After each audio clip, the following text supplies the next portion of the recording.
Recyclico, making lithium-ion last forever. Recyclico's patented recycling process achieves up to 100% recovery of battery metals from lithium-ion batteries for electric vehicles, including cobalt, lithium, nickel, manganese, and aluminum. Recyclico Battery Materials Incorporated trades on the TSX Venture AMY, on the OTCQB AMYZF, and Frankfurt ID4. For more information, visit recyclicode.com or phone us at 778-574-4444. Recyclico, making lithium-ion last forever. You're listening to HowStreet.com radio, available online at TalkDigitalNetwork.com. Welcome to HowStreet.com radio, the online source for market opinions. Here is Jim Goddard. My guest is market historian Bob Hoye. He's the chief investment strategist for chartsandmarkets.com. He's speaking to us from Vancouver. Welcome back to the show, Bob. Yeah, Jim, good to be with you and good to be with our listeners. Bob, we have a series of questions from listeners. Let's get right into our questions. The first one comes from Henry Solomon in El Paso. Hello, Bob and Jim. Is the IRX a good way to track U.S. T-bill rates? You have been stressed. Listen, I'll answer that. Okay. Yeah, it's a good proxy for it. Yep. You've been stressing that short-term interest rates go up in a boom and down in a bust. The chart of the IRX appears to indicate that the U.S. T-bill rate has been rising for the past 12 months. How would you interpret this? Yeah. Short rates go up in a boom, and then they go down. They're still going up. Our second question comes from Ken.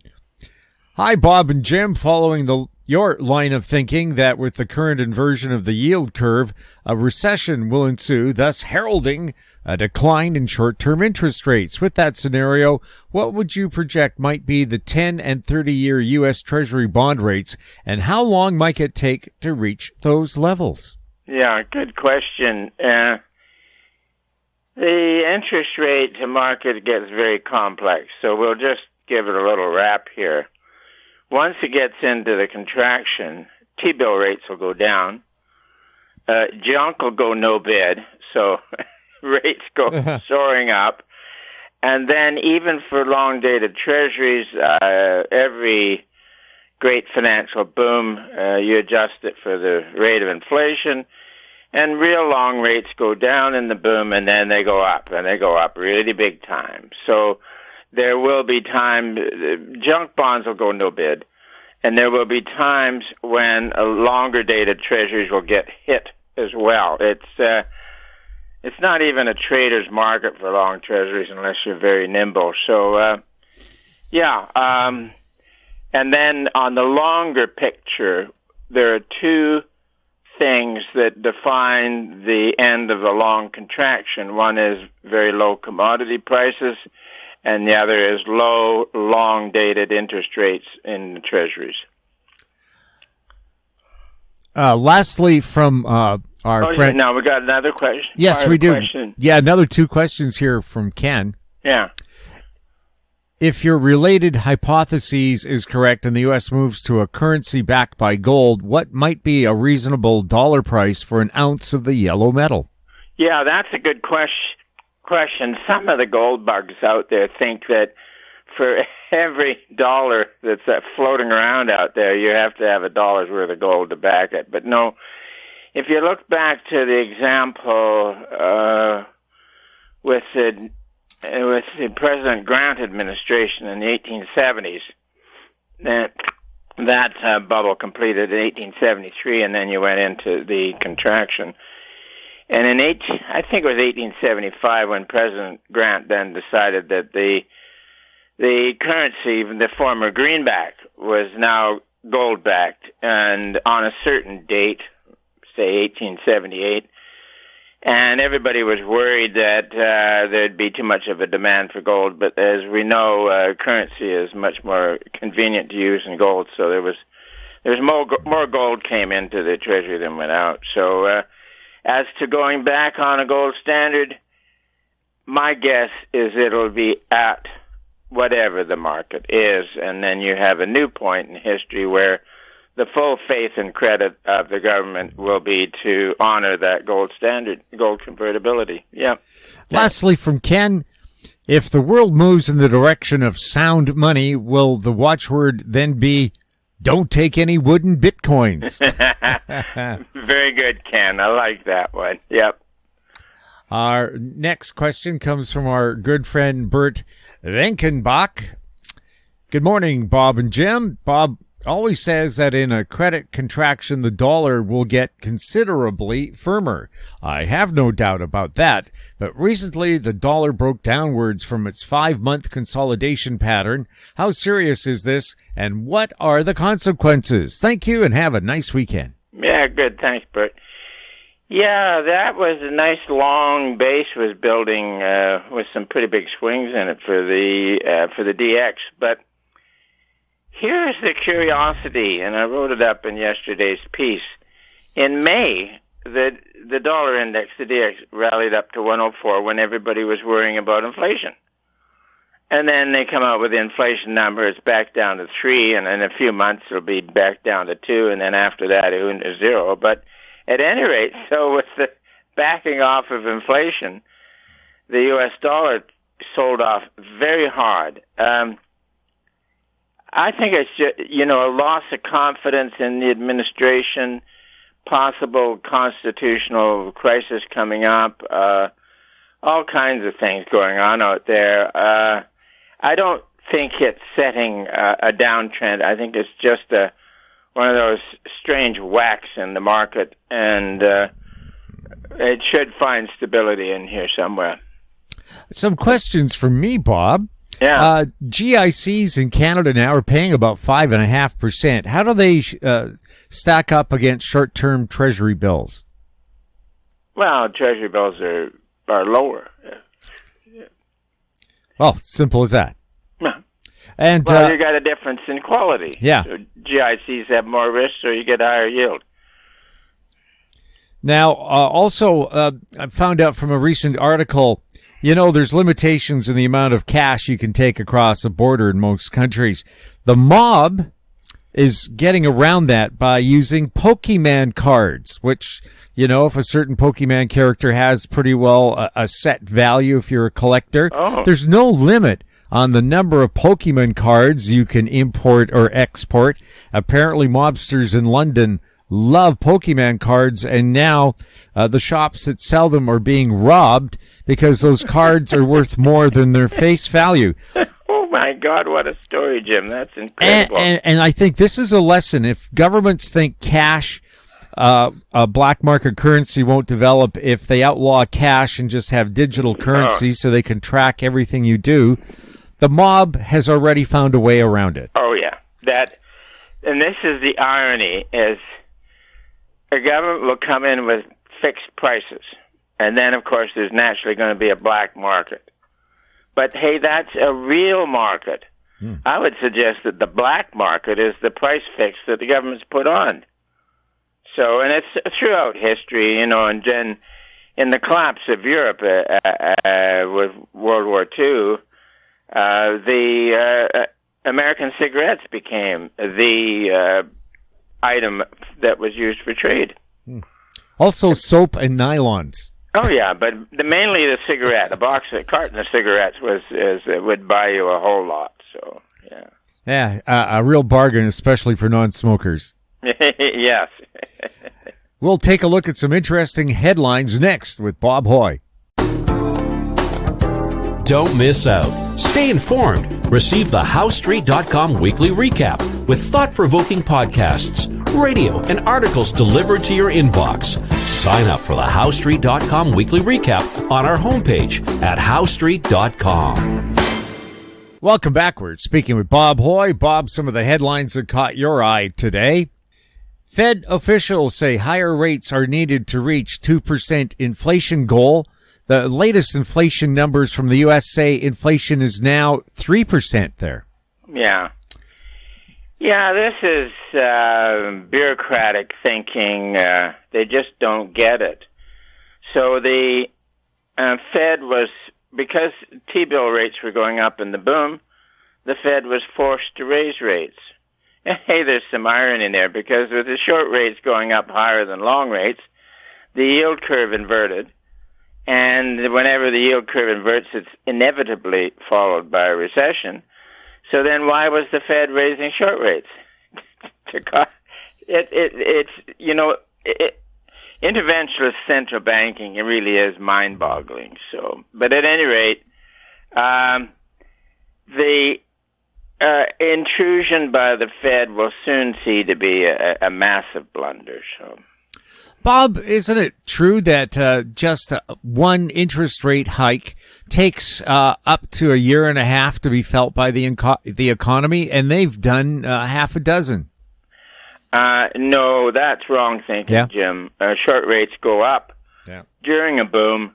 The Fed follows and raises rates. Now, my own guess here is the T-bill rate is very close to rolling over and heading down, in which case, a few months from now, the Fed will be making great noises about cutting interest rates, and that's ahead of us.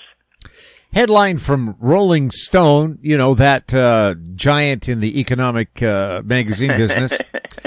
The $1 trillion grift inside the greatest scam of all time, COVID relief package. Oh, yeah. Oh, that headline says it all. There was grifters in that like you wouldn't believe. So, yep. Well, apparently the Canadian Revenue Agency is investigating at least 600 of its employees for taking COVID relief checks, even though they didn't qualify. They hadn't lost their jobs. They were working collecting our taxes. Well, that's a good one, Jim. I'm pleased to hear about that. Yeah. Yeah. Well, who would know how to work the system better than the people inside the system? Of course. Yeah. Headline from The Atlantic, it turns out that the debt matters after all. Oh, yeah. When the economy begins to slow down and people's incomes start to slow down and rates are up, such as for mortgages, it gets painful. And that's where in the party it's fun to put on debt. It's exciting. And then comes the reality of having to service the debt. Now, getting back to central banks, the Bank of Canada hiked its central rate to 5%. It no longer sees inflation dropping to its target of 2% before mid-2025. Yeah, I put that down as a keeper because I think the markets are going to move faster than the Bank of Canada expects. Everything happens better, faster, slower than the Bank of Canada expects. Remember, they kept telling us inflation was just transitory. It would disappear like a puff of smoke. Well, here's the central bank. Until the latest boom, for most of the decade prior to that, they were easing money because they were worried that inflation was going to go below 2%. And then all of a sudden a boom comes along and you get some distortions in the global markets and commodity prices popped up, and they've been popping down lately. But at any rate, it shows the futility of central banks trying to arrange things. I mean, it's just hopeless. They can't do it because, one, they do not have a forecasting model. Two, they just don't matter. The markets are much bigger than whatever the most aggressive central bank can do. So, yeah, it'll be interesting. Headline, without inflation, the status quo collapses. Yeah. There's a lot behind this one, Jim, because the status quo, meaning the bureaucracy, the government, all that sort of stuff, they live on taxes. And they crank up tax revenues to the point of pain. Then they can't raise such revenues any further, but their spending continues, and they then resort to currency depreciation. So inflation, and that is often used to fund a war with some other country, and it also, under those conditions, typically, as now, it's funding a war by the government upon ordinary citizens. And it's going on in Canada, the United States. The warmongers have got Ukraine, and they're also waging war on the prosperity of ordinary people in each of their countries. It's very sad. Here in Canada, the federal government under Trudeau has added 100,000 more employees. I don't know if you've seen better service if you have to deal with the government. But my question is, has the government been hiring people hand over fist to make their job creation numbers look good? No, I doubt that it's that. They just want to expand government. That's all there is to it. More people working for them, the more power they got. Yeah, and then as Ronald Reagan said decades ago, one of the scariest lines that occurs is that I'm from the government and I'm here to help you. Headline, London's Canary Wharf takes brunt of real estate pain. Yep.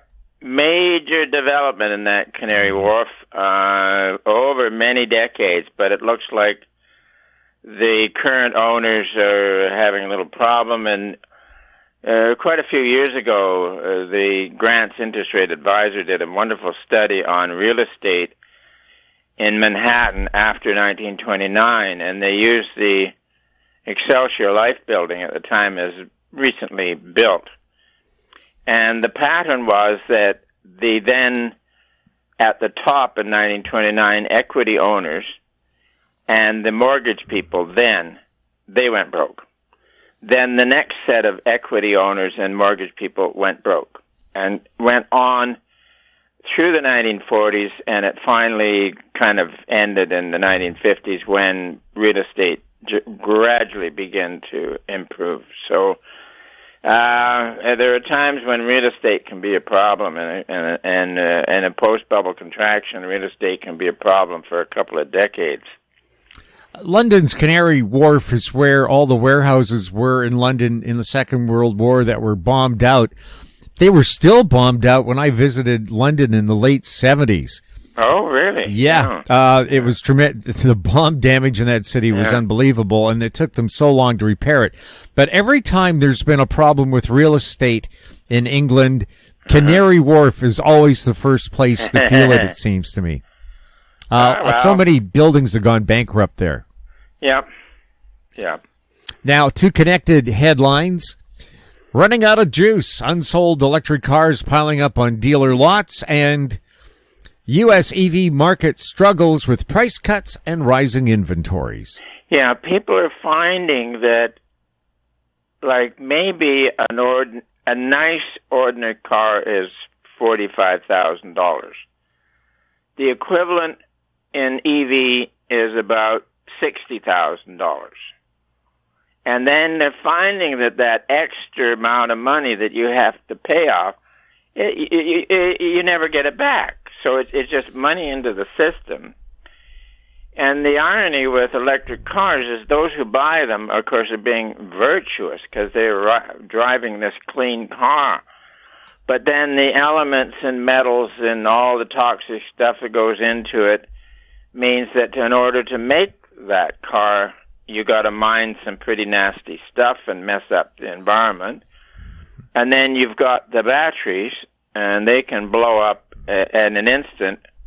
And by the way, Jim, without a moment's notice, they just blow up and turn to flame. Yeah, and then you got the problem of disposing them afterwards. So where they are pitched as environmentally virtuous, they are not. And they're also expensive. So I think, again, if we go into a recession and people then start looking at the amount of money they got and what they can afford and what really is worth owning. So I think the electric vehicle fad is probably over and is going to suffer a serious contraction. An electric vehicle uses 277% more copper than a traditional vehicle. An EV uses 13 kilograms or 183 pounds of copper. Yeah. Yeah. There you are. Our final headline, Bob, I guess you'll have to put on your entertainment reporter hat. How faith-based Sound of Freedom became the summer's unlikely box office hit. Oh, yeah. That one is quite something. It just took off, and then I'm reading that the system is resisting it something awful. Like where it is showing, they'll have air conditioning on at where you buy your ticket, and then as you go in, but they'll turn off the air conditioning for those who are sitting watching the movie. The whole of the system is trying to stop people from seeing the movie. Mm-hmm. Bob, do you know what it's about? Yeah, freedom, and the main thing, Jim, is that the system doesn't like the movie. It just questions what's going on. Yeah. Now, I believe part of it's about child trafficking. Yes. Pretty grim. Yeah. It shows the nasty side of what is too acceptable on the liberal Democrat side. Bob, I hope you have a great weekend. Looking forward to it, and I hope you have one too yourself, Jim. My guest has been market historian Bob Hoye. He's the chief investment strategist for chartsandmarkets.com. Bob loves to answer your questions. You can send them to info@housestreet.com. Find us on Twitter @HouseStreet. We're also on Facebook. Our YouTube channel is Talk Digital Network. I'm Jim Goddard. Thank you for listening. Comments made on HoweStreet.com radio are an expression of opinion only and should not be construed in any matter whatsoever as recommendations to buy or sell any financial instrument at any time. Available online at TalkDigitalNetwork.com. HoweStreet.com radio is a production of Howe Street Media Incorporated.